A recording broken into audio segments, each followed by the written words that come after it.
शब श्रीक्षेत्र में आमर एथर द्वितीय वर्ष पे हविशाला मान व्यवस्था कराई। दुईटी प्रकोष्ठ पूरा रेडी रे अच्छी।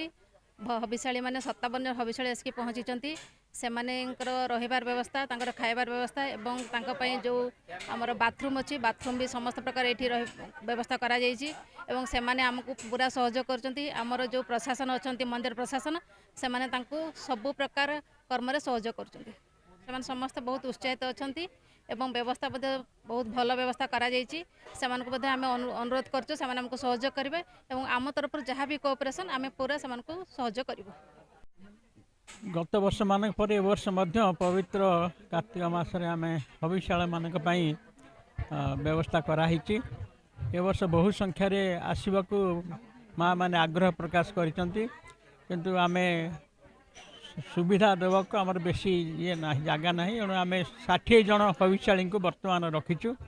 से रहिबा एवं हविष्यान ग्रहण करवा भोजन करवा ये सब दायित्व आम नहींचु। ये सब निःशुल्क से जो मासुटी रे किसी खर्च करें आम संस्था तरफ समस्त खर्च बहन करूँ और से रहा यथा संभव चेष्टा करें भलरे रे निरोग होके जी। आम सीडीएम को अनुरोध करूँ से डाक्तर पठेबे सप्ताह अंत थे आसिक डाक्तर मान स्वास्थ्य परीक्षा करेंगे।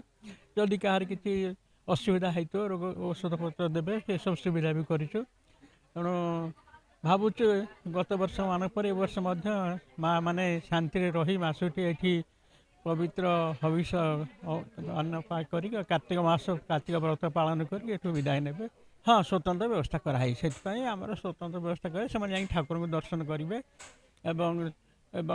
जो कार्तिक व्रत राही दामोदर व्रत से भी पाठ करे ब्राह्मण कहीचु।